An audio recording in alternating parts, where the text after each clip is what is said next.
Boa noite a todos os presentes, sejam bem-vindos ao Centro Espírita Jesus de Nazaré. Boa noite também aos nossos amigos internautas. Agradecemos aos nossos facilitadores, Jomar Gontijo, Shirley Milagre e Irlei Souza, que estarão junto a nós facilitando o nosso estudo espírita de perguntas e respostas de hoje. Boa noite.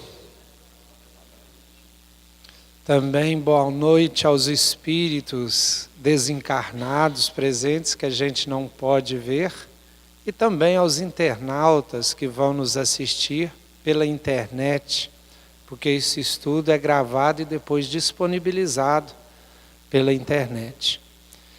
E eu sempre gosto de falar que esse estudo é muito importante, porque aqui está a oportunidade que eu tenho para tirar as minhas dúvidas.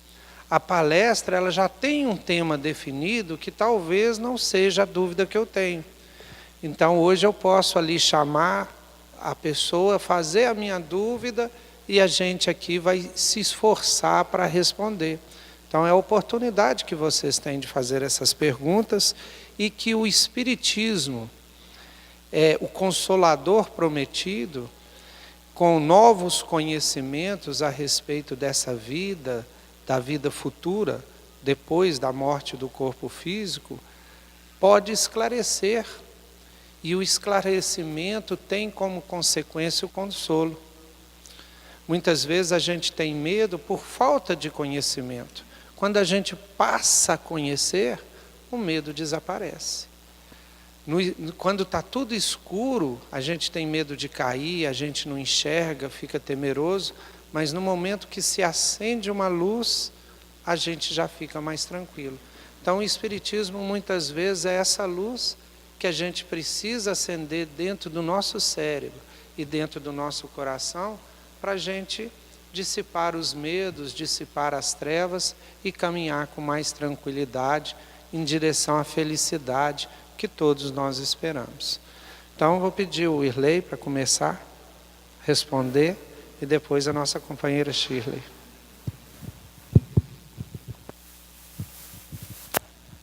Mais uma vez, boa noite, né, gente? Que a paz de Jesus esteja conosco. Vamos começar com uma pergunta muito interessante. Uma pessoa com Alzheimer, quando chega do outro lado, ela leva essa condição enferma? Como é que é a resposta, irmã? Depende, já está respondido. Meus irmãos, depende muito da evolução moral de cada um. Vocês têm uma ideia? Nós temos um grande amigo. Eu agradeço a ele que me abraçou como pai em Ipatinga, que nós somos natural de Lavras, e eu fui para Ipatinga com 17 anos de idade, em 1962. E o nome dele é Valdemar. Aonde nós estamos hoje como espírita e também como maçom, que nós também somos maçons, agradeço ao Valdemar. Ele foi um dos pioneiros do movimento espírita Ipatinga, a qual ele nos levou naquela época. Também foi presidente, um dos fundadores do Lar Paulo de Tarso, que é junto com a Casa Espírita, Lar de Idoso, onde nós fomos também dirigente muitos anos, inclusive também como presidente dessa casa há muitos anos e outras coisas a mais. Então, o Sr. Valdemar, ele desencarnou antes de ontem. O seu corpo foi sepultado ontem. 6 anos de Alzheimer. Foi 6 anos completamente 100% dependente. Nos seus princípios, ainda olhava para a gente, conhecia, sorria, e de uns 3 anos para cá, ele estava completamente vegetando. Não sorria mais, não conhecia ninguém. Até quando eu vim embora para cá, que estava fazendo 2 anos, eu fui em Ipatinga, mas nem quis ir visitá-lo. E ele, nessa reencarnação, só praticou o bem, e o amor e o respeito às pessoas. Então nós sabemos que lei de causa e efeito e reação. Lei de causa e efeito, ação e reação. E o que consta, eu recebi mensagem e tudo, o Sr. Valdemar, em desdobramento, comunicou várias vezes em reunião mediúnica, devido à sua evolução moral. Há 2 meses atrás, para vocês terem uma ideia, se eu tivesse pressão alta, eu tinha desmalhado, eu tinha passado para o outro lado. Eu fui convidado, intimado. Foi feita uma homenagem ao Sr. Valdemar, na loja maçônica a qual nós pertencemos. Então, eu fui para fazer uma palestra em homenagem a esse grande irmão. E quando terminamos a nossa explanação a respeito do Valdemar, narrando a vida dele toda, aí nós fomos para o salão de festa, 2 irmãos, uma cunhada, de irmão espírita, e outro irmão, todos é espírita. Assim que nós saímos do salão, do templo, passamos para o salão, a nossa amiga chegou e Irlei, sabe quem estava do seu lado? Eu disse, não, mas eu estava sentindo uma energia, olha o que foi.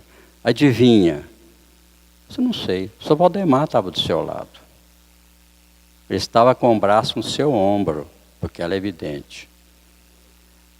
Aí, fomos para o salão, veio um outro irmão, né, também espírita, bateu nas minhas costas, adivinha quem está do seu lado? Assim, agora eu já sei, porque a Fatinha já falou.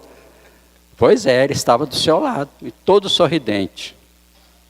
E anteontem ele desencarnou. Então nós acreditamos que isso aqui depende da evolução de cada um. E pela evolução do nosso querido irmão, pelo trabalho que ele fez nessa encarnação, nós acreditamos que ele está no lugar muito bem, ou numa colônia, e preparando para continuar o trabalho, ajudando os mais necessitados.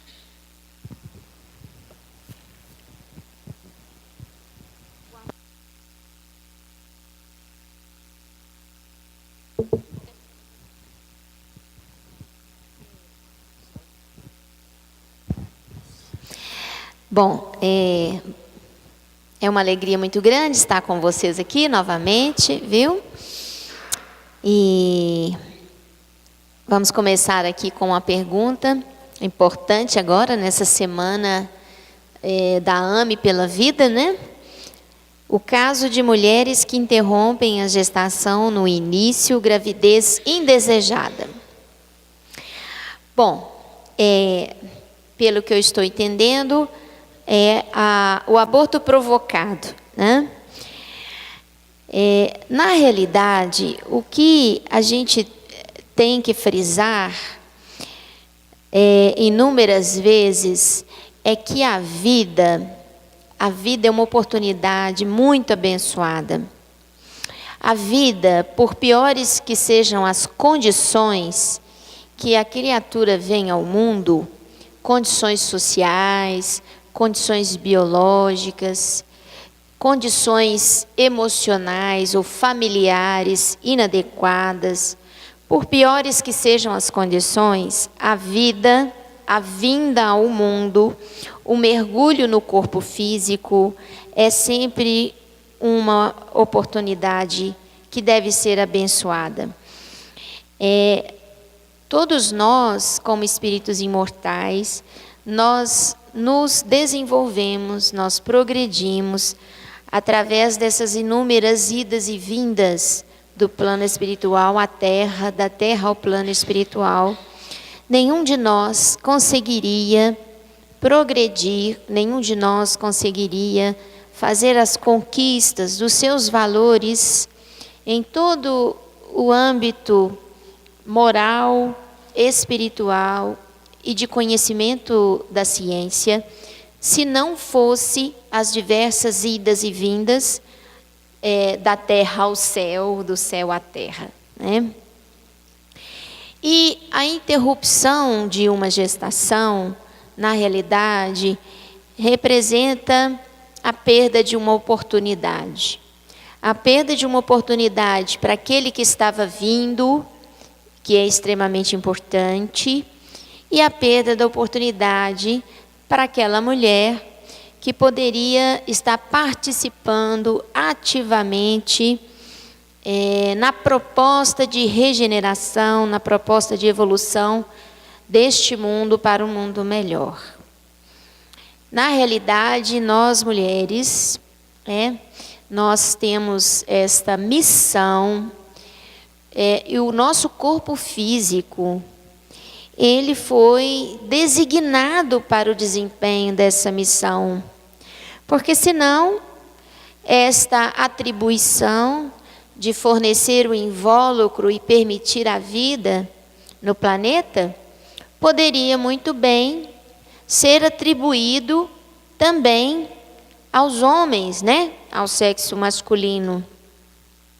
Mas por que essa atribuição ao sexo feminino? Porque, na realidade, a evolução da natureza, ela já designou para o sexo feminino a missão de procriar. E, portanto, todo espírito que está mergulhado no sexo feminino, num corpo físico do gênero feminino, ele, na realidade, quando veio ao mundo, ele aceitou a missão de ser procriadora, aceitou essa missão. Então, na realidade, o aborto provocado, ele sempre vai de encontro às leis divinas, porque ele realmente fecha uma porta que, a princípio, nós nos comprometemos em manter aberta. Outra coisa importante é que a mulher, ela realmente é possuidora do seu instrumento, ela é dona do seu instrumento, que é o seu corpo físico. Mas no momento em que ela concebe, ali instalado no seu corpo físico, na realidade, existe um outro corpo, da qual ela não é possuidora e ela não é dona. E ela deixa de ter o direito de optar. A mulher tem o direito de optar por não conceber antes que a concepção aconteça. Para isso, nosso Pai permitiu que a ciência avançasse e desse à mulher a oportunidade de evitar uma gestação. Mas, diante da gestação, a opção de interromper não é uma opção apropriada. Isso traz dissabores para a mulher, para este espírito que ocupa esse corpo feminino, que aceitou essa missão de estar no corpo feminino. Hoje, está disponibilizado a todas as mulheres a opção de não ter filho, através das diversas formas de contracepção, que evita a concepção. Mas, depois que a concepção acontece, essa oportunidade de escolha deixa de existir. Porque agora existe uma outra criatura, um outro corpo e um outro espírito, que ascende sobre aquele corpo, sobre a vontade da mulher. Ela precisa se submeter às leis da natureza, às leis divinas e à vontade do Pai. Alguém pode perguntar, mas e aquela que foi violentada? E aquela mulher que foi violentada e se engravidou? Diante das informações da doutrina espírita, nós já temos ciência de que a concepção e a ligação do espírito àquele corpo físico, ela só acontece com a permissão divina. Se no ato de violência e de agressão houve uma fecundação, é porque aconteceu ali a autorização da providência divina. Se não fosse para acontecer aquela concepção, se não fosse para aquele espírito vir naquela família, se não fosse para acontecer aquele filho, a providência divina seria a primeira a providenciar o descarte desse embrião naturalmente. Quantas mulheres perdem e abortam espontaneamente na terra? Inúmeras. Muitas nem sabem que estão tendo abortamento espontâneo. E por que que uma mulher violentada iria ter um filho em desacordo com as leis divinas se milhares abortam espontaneamente? É porque esta criatura tinha que vir, é porque esta criatura está ligada àquela família, é porque esta criatura tem uma missão que inclusive pode ser de amor profundo com esta mãe. Possivelmente pode ser aquele que vai cuidar dela no futuro, quando esta já estiver na sua senilidade. Então, nós mulheres temos que pensar muito antes de ter um filho. E de forma alguma optar pelo aborto.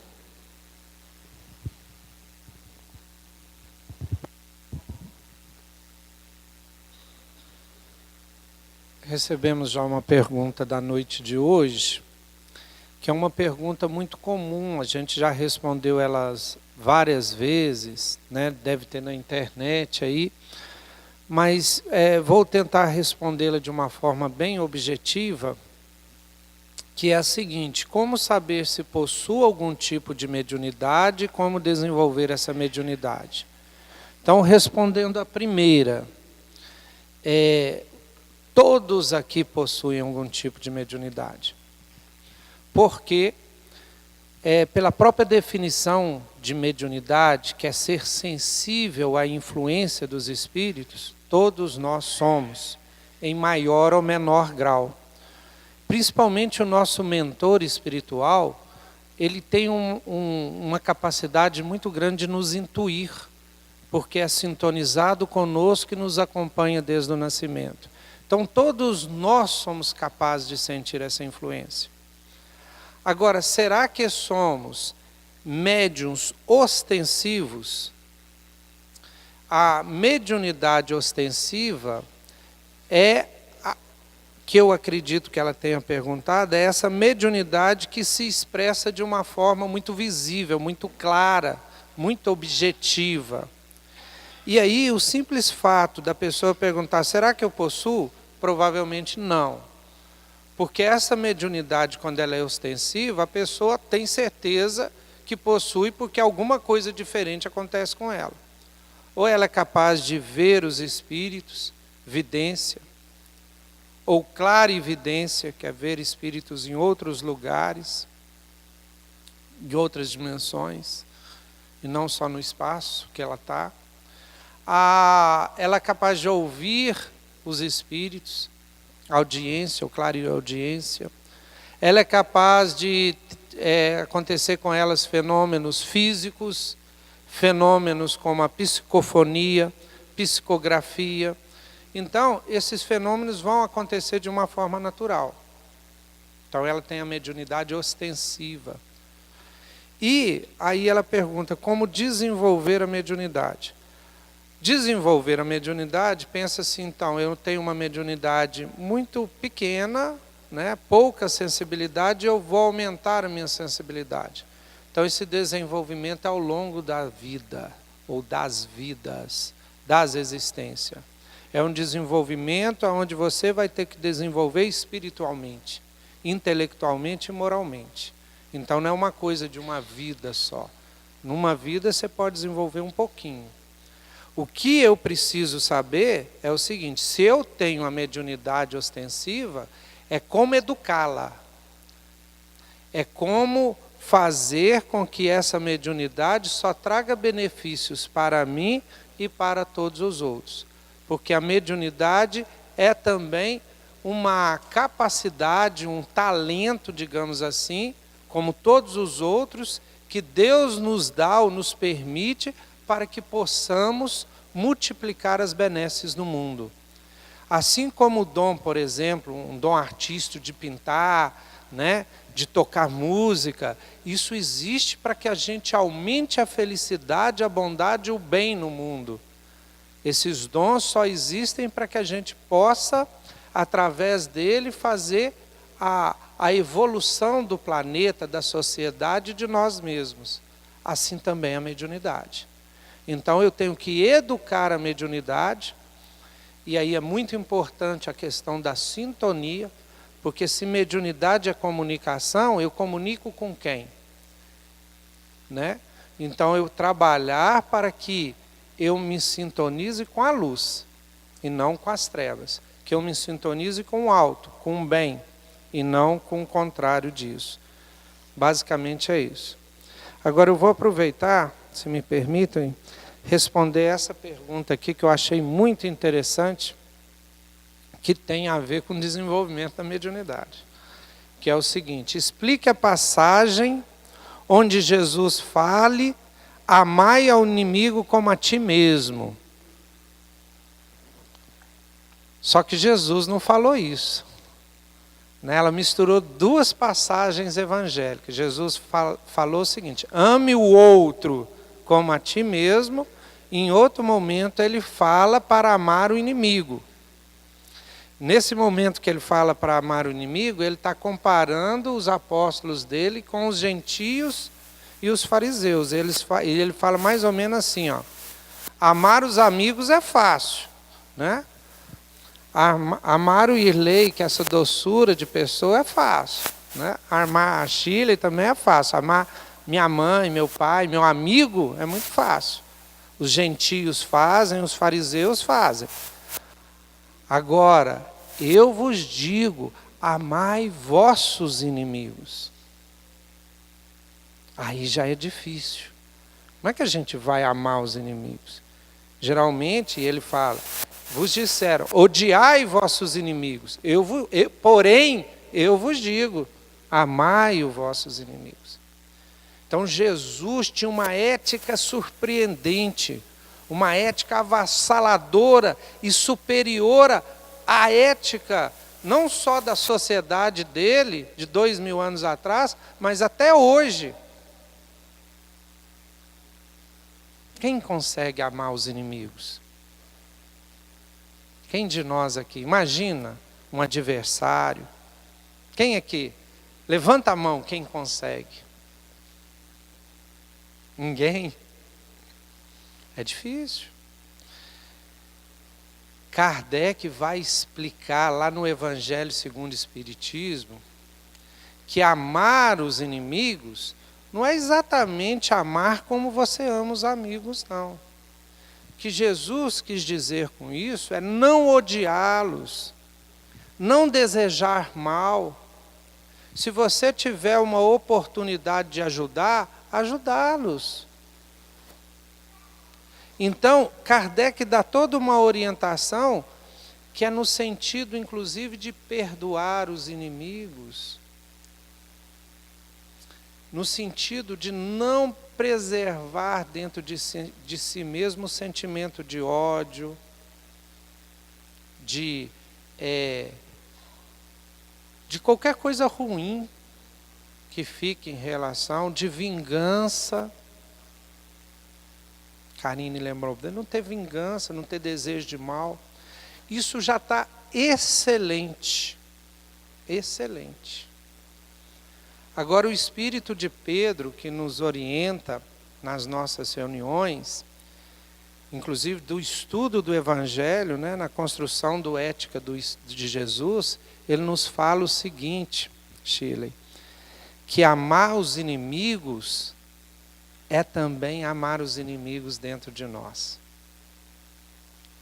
Porque nós temos alguns inimigos dentro de nós, que são os nossos vícios, que são o nosso passado espiritual trevoso que ainda permanece em nós, que nós herdamos de nós mesmos, nossas personas de outras vidas, que estão aqui no nosso inconsciente. E aí você pode reprimi-las, você pode tentar ignorar, você pode bater de frente, ou você pode amar estes inimigos dentro de você e, neste amor a si mesmo, transformando esses inimigos em amigos. Se perdoando, Karine, se perdoando. Porque se eu não consigo me perdoar, eu não vou conseguir avançar. Então Jesus era também um excelente psicólogo, porque ele sabia como lidar com as nossas próprias sombras. E o que acontece quando você pega e joga luz na sombra? Ela desaparece.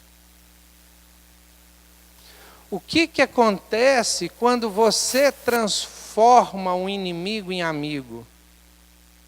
O inimigo deixa de existir, ele morre. Então, a partir do momento que você começa a amar os inimigos, você deixa de ter inimigos, inclusive dentro de si mesmo.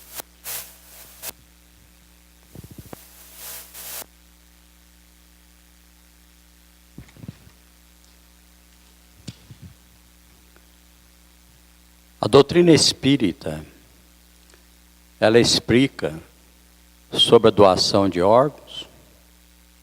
Por que da rejeição?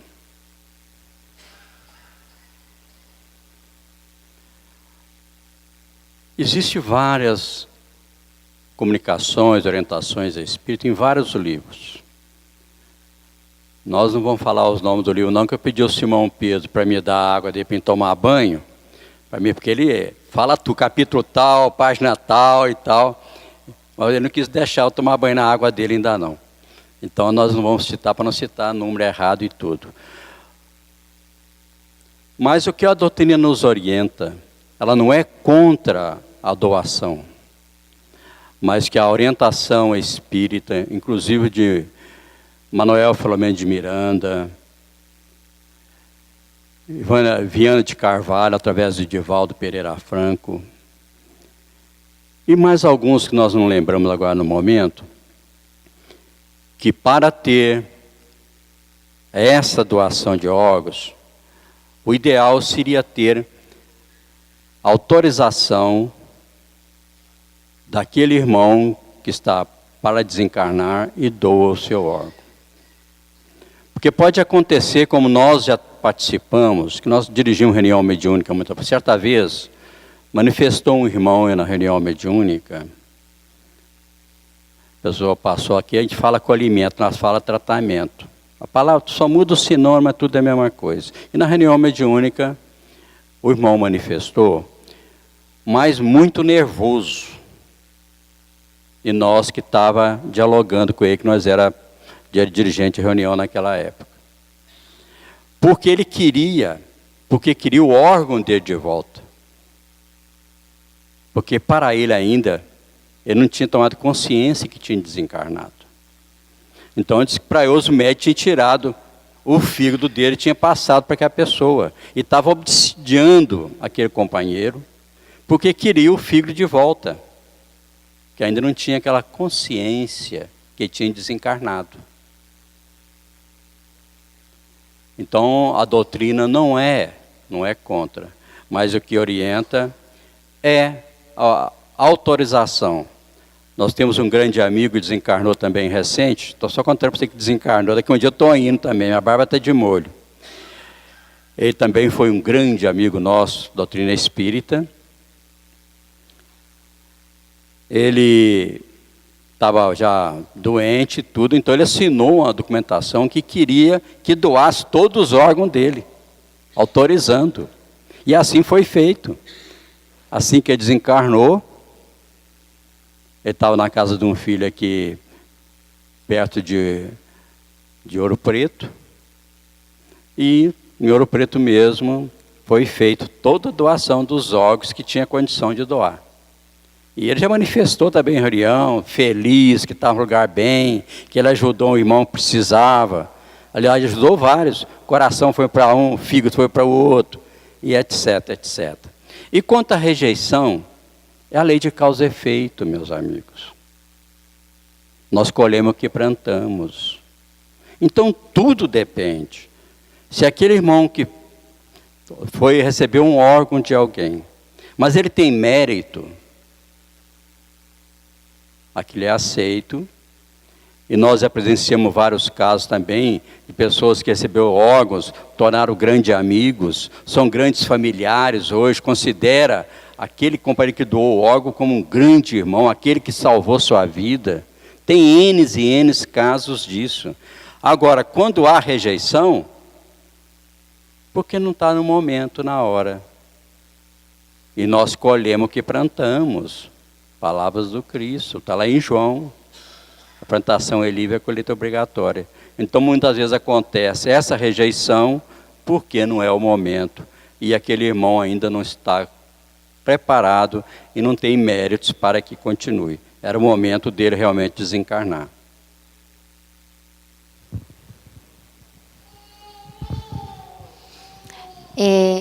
Eu queria dar um palpite nessa pergunta, porque é interessante essa questão da rejeição. A natureza, né, vamos dizer assim, a natureza ela abrange não só o aspecto biológico, mas abrange também o aspecto espiritual. E se a gente for olhar, evidentemente, as células... Desculpa, gente. Se a gente for olhar as células, a gente sabe que as células humanas, elas são formadas de pequenos órgãos, né? Vários órgãos dentro da célula, como se fosse uma grande máquina, né? Com vários pedacinhos funcionando. E cada um desses pedacinhos que formam essa célula, na realidade, são formados de outros pedacinhos, que são moléculas. E se eu for partir as moléculas, eu chego no átomo. Se eu for partir os átomos, eu vou chegar, né, nos prótons, nos elétrons. E se eu continuar, eu vou perceber que as células humanas, assim como toda a matéria, é energia condensada. E isso não é a doutrina espírita que está inventando, não. Isso é a ciência que está mostrando. E nós vamos chegar no momento que a gente vai entender melhor o processo que existe entre pensamento e energia. A gente pensa que entende alguma coisa, mas a gente ainda está muito longe de entender como que se dá a interação da inteligência com a matéria, com a energia. A energia é a base de tudo que eu vejo, que eu consigo, pelos meus órgãos sensoriais, tocar, ver, ouvir, sentir, né? Tudo aquilo que vem pelos meus canais sensoriais. Eu chamo de matéria, mas na verdade, tudo isso que eu vejo é energia condensada. E o espírito, como inteligência, ele atua no seu corpo através do seu pensamento. E aí entra o que o Irley disse, que a questão da tolerância celular, ela passa não só pela questão material dos anticorpos, né, dos antígenos, da rejeição biológica, ela passa não só por isso, porque para isto, hoje, a gente pode lançar mão de vários medicamentos que interferem nessa resposta, os chamados imunossupressores. Só que a questão do espírito e da influência que o corpo espiritual e que a mente da criatura e que toda a sua história gravada na sua inteligência, na sua mente, repercute no seu campo físico. Isso nós não conseguimos interferir ainda. E depende muito da criatura, né? Nisso que o Irley falou. Por isso, alguns não conseguem receber um órgão transplantado, estão sempre rejeitando. Tem fatores que não são só biológicos nessa tolerância, né? Tem uma pergunta aqui, que é a interrupção do nascimento também não seria questão kármica, pois nada acontece por acaso. A gente, quando estuda um pouquinho aborto e a gente vai nos colegas que já têm mais experiência, né, com isso, do ponto de vista espírita, né? Marlene Nobre é que escreveu um livro muito interessante, chama Alma da Matéria, e ela tem capítulo dedicado à questão do aborto nesse livro. A gente tem que saber muito bem diferenciar o que nós colocamos no início: aborto provocado, aborto espontâneo. O abortamento espontâneo, ele tem praticamente 3 causas básicas. Nós já falamos isso aqui. A primeira causa é quando há um erro na biologia. Os cromossomos na metáfise se dividem errado. Gera uma célula com anomalia cromossômica que não tem a informação adequada para construir um corpo humano perfeito. Aí o que acontece? É rejeitado. Então, existe essa primeira causa. Na hora da divisão celular, há uma anomalia cromossômica, uma anomalia genética, e muito desses abortos espontâneos no primeiro trimestre da gestação se devem a isso. A segunda causa de aborto espontâneo é uma prova para os pais. São aqueles pais que desejam muito ter o filho, mas por comprometimento com o valor da vida em existências anteriores, agora passam por essa prova que é um aprendizado, aprender a valorizar a vida. E às vezes é através das perdas. Cria-se uma expectativa de um filho, perde o filho. Cria expectativa de um filho, perde o filho de novo. Através do abortamento espontâneo. Então, prova para os pais. E a terceira condição seriam aqueles espíritos que estão com o seu perispírito extremamente danificado. Danificado por uma atitude de uma autoagressão que ele provocou em si mesmo em existência anterior, como, por exemplo, através do suicídio. Nós estamos aí no setembro, né, amarelo, né? Então, falando-se do suicídio. Então, o suicídio, ele desestabiliza o corpo espiritual e danifica. E muitas vezes, o dano, ele vai ser reparado através da forma do corpo físico. O corpo físico serve como uma forma. Vocês já viram quando a gente faz bonequinho de gesso? Que você arruma a forminha e coloca o gesso ali e depois ele vai endurecer e vai formar o bonequinho? O corpo físico, para esse perispírito danificado, ele funciona igual essa forma para o gesso. Ele vai reparando, colocando as coisas nos devidos lugares, dando uma nova, recuperando a forma perispiritual da criatura. Só que muitas vezes essas criaturas não chegam a completar, né, a sua reencarnação e acabam em abortamento também, porque esse reparo ele não consegue ser feito todo de uma vez. E aquela criatura que ela está numa condição do seu perispírito, perdeu a sua forma por ódio, por rancor, ou por uma obsessão, vamos dizer assim, um desejo obsessivo de estar ligado aos prazeres da vida física. A gente vê relatos inúmeros nos livros de André Luiz sobre aquelas inteligências que elas eram tão rudimentares e que alimentaram tanto ódio, tanto rancor no seu campo mental, que vão perdendo a forma humana e vão se tornando ovoide. Uma forma oval, um ovo, perde a sua forma humana perispiritual. E essas criaturas precisam recuperar, e muitas vezes através do invólucro físico é que o próprio corpo, a própria matéria, domestica esse perispírito e faz com que ele vá lentamente, novamente recuperando a sua forma humana. Então, as razões são inúmeras. Essa questão colocada como seria uma questão kármica, nesse aspecto kármica, não. Talvez para os pais, quando o objetivo é principalmente fazer com que os pais aprendam a valorizar a vida. Talvez nesse sentido.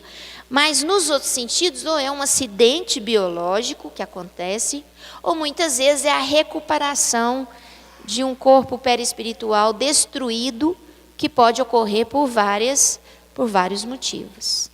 Não sei se eu consegui explicar, né? Tomara.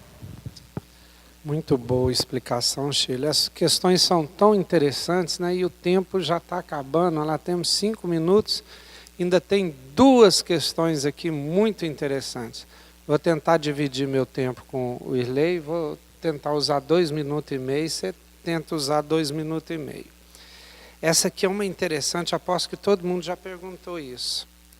Olha que interessante.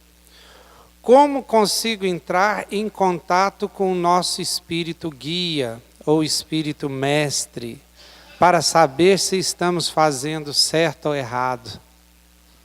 Já perguntaram? Não? Sim ou não? Então eu vou passar a receitinha para vocês agora. Sabe a receitinha, Ilê? Primeiro, saber o que é certo e o que é errado, todos nós sabemos. A lei divina está escrito na nossa consciência. Então, quando a gente vai fazer uma coisa errada, a consciência apita lá. Fala, isso não está certo não. Então, essa luzinha vermelha todo mundo tem dentro de nós. Agora, o nosso espírito protetor fala com a gente o tempo todo. Sabe qual que é o problema? Nós achamos que é a gente mesmo. Nós ficamos assim, Luciano, estou aqui falando com meus botões e na verdade você está numa prosa danada com o seu amigo espiritual e você acha que é você que está ali pensando sozinho. Ele nos ajuda, ele nos orienta, só que muito do problema é que a gente não o escuta. Até porque a gente ainda está muito vinculado aos nossos vícios, aos nossos defeitos. Então é o seguinte, marca um horário com ele, à noitinha antes de dormir, para você conversar com ele.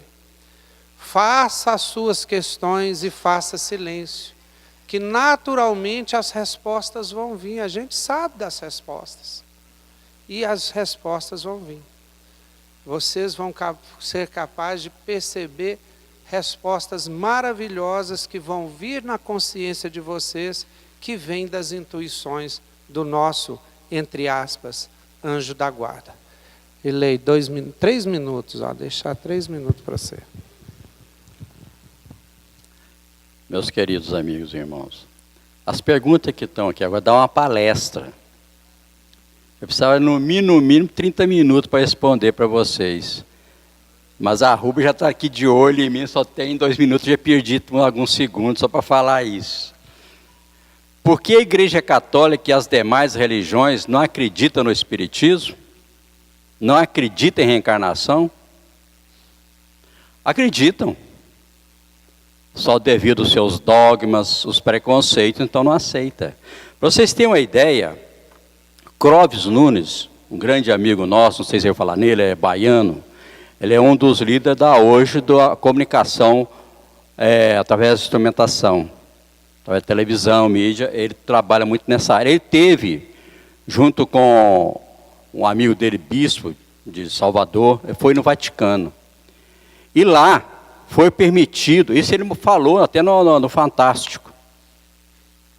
E ele confirmou conosco, nós estivemos no congresso lá em Salvador, conversando com ele, ele confirmou que foi ter um museu no Vaticano, aonde tem várias psicografias. Tem mãos, materialização no gesso, né? Mãos, várias mensagens psicografadas, mas devido aos preconceitos, ainda do homem, né? Então, mas que acredita. E a reencarnação sempre existiu e sempre acreditaram.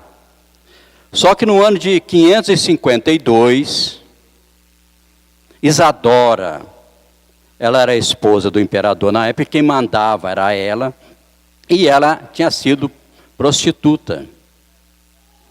Então tinha 500 amigas dela, começaram a falar, elogiá-la. Nossa companheira hoje, ela é imperatriz, ela é dona. Então ela obrigou o seu marido, eu não lembro o nome, qual que era o papa da época, mas depois eu posso falar para vocês no futuro, que eu esqueci agora um momento. Não é Constantino, o papa não é não. É Vinico Nicolas, uma coisa assim.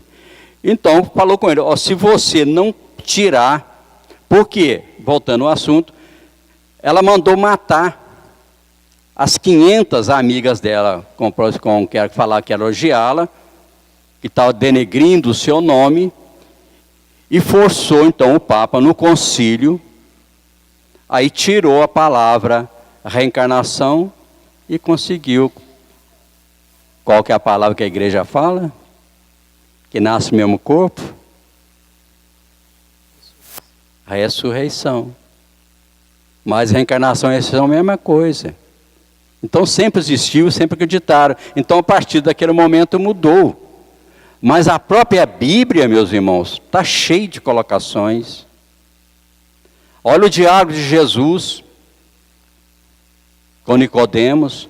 Mas mestre, como eu tenho que voltar para a barriga da minha mãe, nesse tamanho, nessa idade? Nicodemos, você não sabe nem as leis naturais, não sabe saber a lei divina, né? Olha o diálogo com os irmãos sobre a reencarnação de Isaías. Ele veio de Elias e vocês não conheceram, falando sobre a reencarnação de Elias no corpo de João Batista. Então sempre existiram. Porque falam que Pedro foi o primeiro Papa e assim surgiu a Igreja Católica e não a Espírita. Tudo tem seu momento. E o Papa Pedro, ele não foi o primeiro Papa. São coisas simbólicas, colocadas. Se vocês verem a história, o Papa foi preso, o Pedro foi preso várias vezes, foi levado à cruz, inclusive pediu que queria colocado na cruz de cabeça para baixo, porque não tinha méritos para ser colocado na cruz como Jesus. E aquela palavra, Peter, tu és Pedro, e sobre essa pedra edificarei a minha igreja.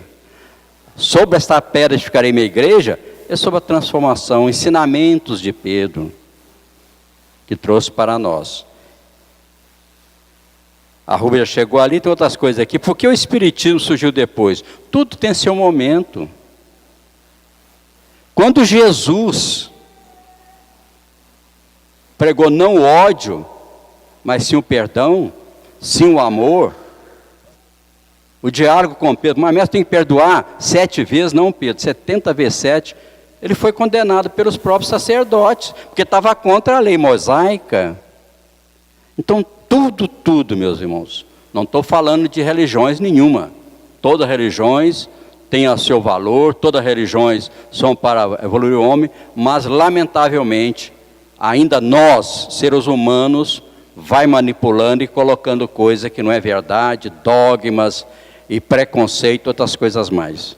Aí no futuro, quem fez essa pergunta, nós podemos esclarecer com mais tempo, porque não dá mais tempo, e ela já me olhou aqui várias vezes. Gente, muito obrigado, que Jesus abençoe, até uma próxima.